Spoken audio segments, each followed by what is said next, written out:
अब आपको लिए चलते हैं दिल्ली, जहां विधानसभा चुनाव की तारीखें भले ही ना आई हों, लेकिन सियासी दलों की तैयारी उसी तरफ है।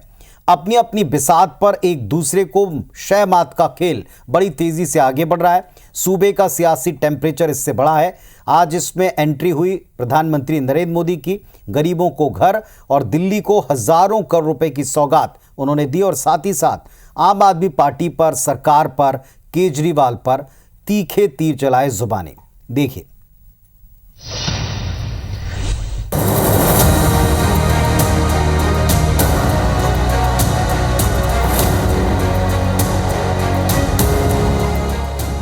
कुछ कट्टर बेईमान लोगों ने दिल्ली को आपदा में धकेल दिया।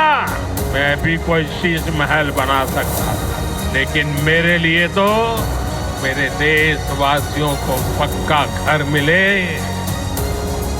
यही एक सपना था। भारतीय जनता पार्टी की केंद्र सरकार एक काम बता दे जो उन्होंने दिल्ली के लोगों के लिए किया। कड़कड़ाती सर्दी के बीच दिल्ली का सियासी टेम्परेचर हाई है। वजह है दिल्ली विधानसभा चुनाव, जिसमें अब ज्यादा दिन नहीं बचे। बीजेपी, कांग्रेस और सत्तारूढ़ आम आदमी पार्टी के बीच त्रिकोणीय मुकाबला साफ नजर आता है। चुनाव से ऐन पहले शुक्रवार को प्रधानमंत्री मोदी ने बीजेपी के लिए चुनावी शंखनाद किया। 4500 करोड़ की परियोजनाओं का उद्घाटन और शिलान्यास करने के साथ प्रधानमंत्री अशोक विहार इलाके में गरीबों को 1676 घरों की सौगात देने पहुंचे। चुनावी रैली के दौरान प्रधानमंत्री मोदी ने दिल्ली की आप सरकार और केजरीवाल पर जमकर प्रहार किया। उन्होंने सीएम हाउस को शीश महल बताते हुए तंज कसा, तो वहीं आम आदमी पार्टी को दिल्ली को आपदा में धकेलने वाली पार्टी बताया। कुछ कट्टर बेईमान लोगों ने दिल्ली को आपदा में धकेल दिया। दिल्ली के विकास की बात करते थे, लेकिन ये लोग आपदा बनकर दिल्ली पर टूट पड़ी है। मैं भी कोई शीश महल बना सकता था, लेकिन मेरे लिए तो मेरे देशवासियों को पक्का घर मिले, यही एक सपना था। दिल्ली में जो लोग राज्य सरकार में पिछले 10 साल से उन्होंने यहां की स्कूली शिक्षा व्यवस्था को बहुत नुकसान पहुंचाया है। जो पैसे शिक्षा के लिए भारत सरकार ने दिए, आधे पैसे भी पढ़ाई के लिए खर्च नहीं कर पाए लोग। प्रधानमंत्री मोदी ने आप सरकार पर ताबड़तोड़ वार किए, तो वहीं आम आदमी पार्टी की तरफ से दिल्ली की सीएम आतिशी और पूर्व सीएम केजरीवाल ने मोर्चा संभाल लिया। दावा किया कि आम आदमी पार्टी ने दिल्ली का कायाकल्प किया, लगातार काम किया।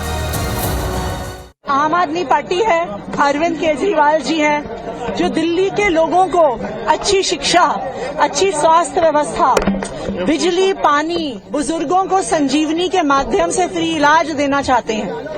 और दूसरी तरफ भारतीय जनता पार्टी है, जिसके पास चुनाव के लिए कोई एजेंडा ही नहीं है। भारतीय जनता पार्टी बताए ना कि 10 साल से केंद्र में उनकी सरकार है, लाखों करोड़ रुपए का उनका बजट है।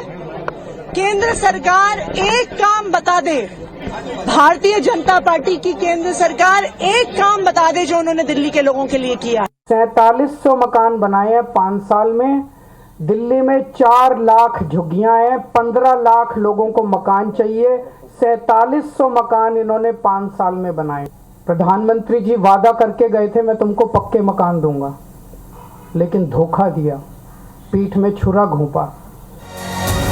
दिल्ली विधानसभा चुनाव में तारीखों का ऐलान अब तक हुआ नहीं है, लेकिन माहौल पूरी तरह चुनावी है। आम आदमी पार्टी पहले ही सभी सीटों पर प्रत्याशी उतारकर मनोवैज्ञानिक बढ़त बना चुकी है।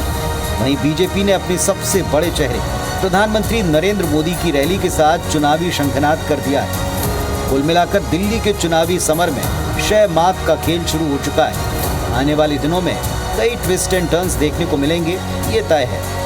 Bureau report, IBC 24। तो 2 बार से दिल्ली में आम आदमी पार्टी बाजी मार रही है और भारतीय जनता पार्टी बाहर से तैयारी कर रही है। अब की बार उन्होंने लाभार्थियों के द्वारा खुद वोट लाभ को लेकर एक रणनीति तैयार की, लेकिन क्या ये काम करेगा या फिर आम आदमी पार्टी का जो पूरा प्रचार तंत्र है वो जवाब देने में सक्षम साबित होगा, ये कुछ दिनों बाद पता चलेगा।